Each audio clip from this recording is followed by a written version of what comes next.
Hi everyone. In this section, we can discuss about the importance of organizing in a management. First of all, we have to study what is organizing. There are a lot of theories made by different scientists. Among that, Lewis A. Allen is the important person who explained what is organizing. Please read it. Organization is the process of identifying and grouping of the works to be performed, defining and delegating responsibility and authority, and establishing relationships for the purpose of enabling people to work most efficiently. The fundamental concept of organizing includes differentiation and integration. First of all, we have to discuss about what is differentiation. It means that an organization is composed of units that work on specialized tasks using different work methods and requiring employees with unique competencies. And next one is integration. It means that the various units must be put back together so that work is coordinated. That means differentiation is the separation of the work and integration is the unity of the work. Next one is we have to discuss about the nature of organizing. What is that nature? There are 8 different nature we have in an organization. First one is a group of persons. Second one is common objectives. And the third one is a division of work. Fourth one is cooperative efforts. Then next, fifth one, it is depends on the communication. Then the sixth one is a central authority. Seventh one is rules and regulations. And eighth one is dynamic element. We can discuss each one individually. A group of persons. What is that? An organization is a group of people working together for the achievement of common objective. The group may be large or small. An organization is a system of cooperative relationships of 2 or more persons.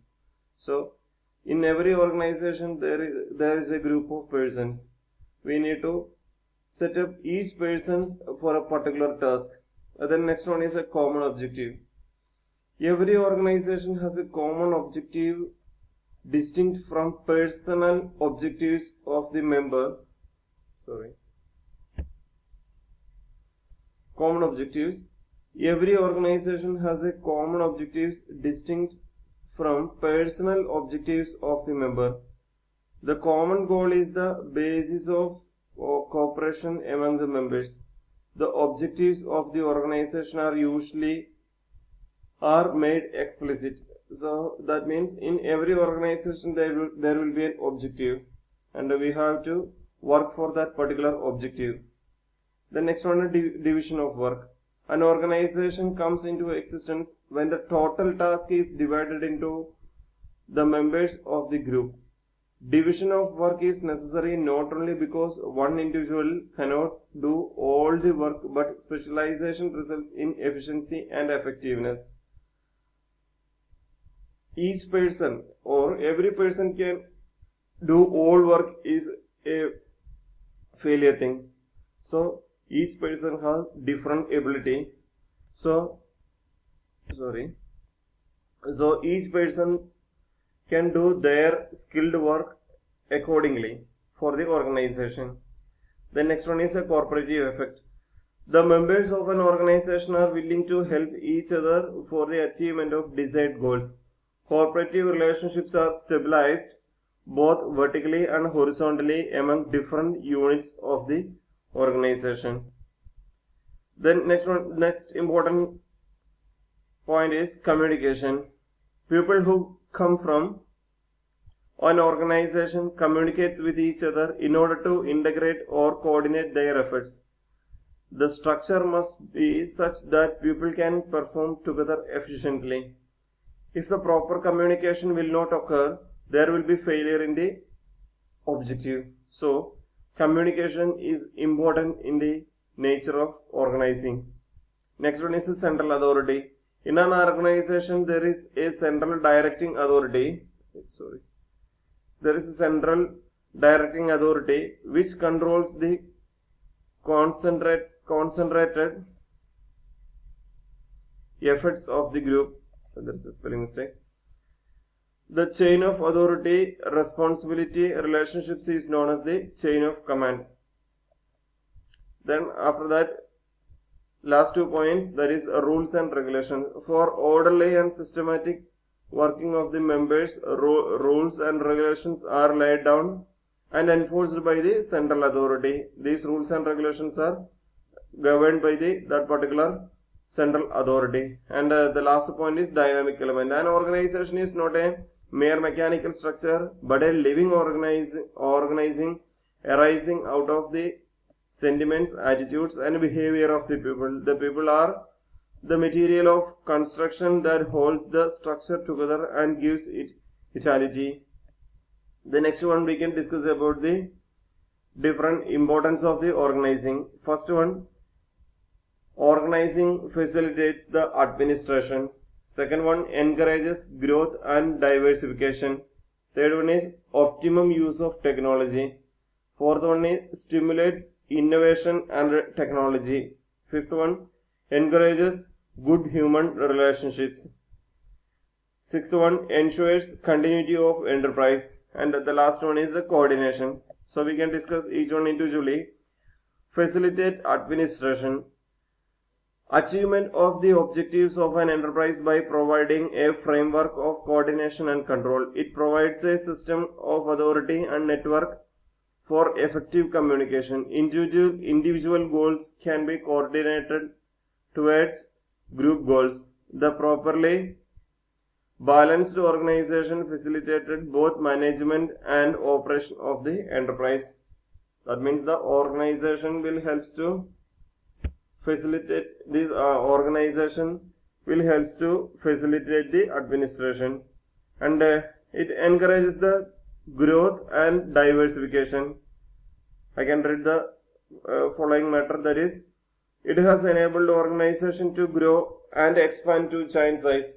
Systematic division of work and consistent delegation of authority facilitate taking up of new activities and meeting new demands. It provides flexibility for growth without losing control over various activities. Then next point is optimum use of new technology. It is made through a sound structure managed with competent employees. According to this organization structure, the technology will use according to the optimum method. There will be economic way and there will be a skilled work. So use this new technology in optimum way. And the next point is stimulate innovation and creativity. It stimulates creating thinking and initiative on the part of employees. It provides for effective management of change and response favorably to changes in environment.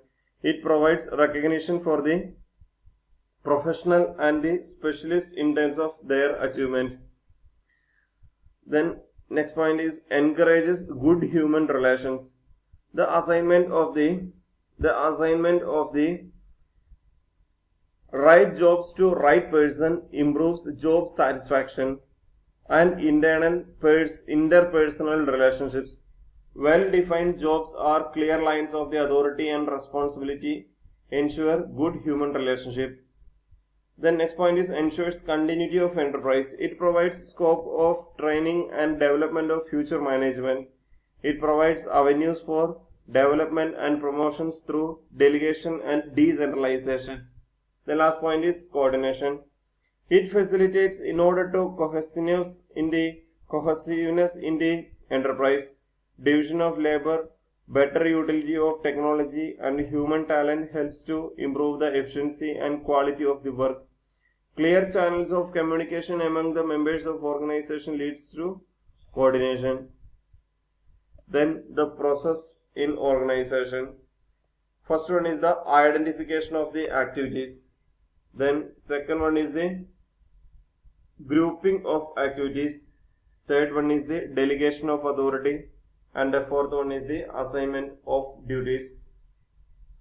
In this section we can discuss about any particular or any individual business idea or any firm, how the activities will identify and how their activities will be grouping and how they provide the each activity for a particular group, and the last one, how they assignment each duties for each person. So this is the process that we can discuss on the next section. Thank you.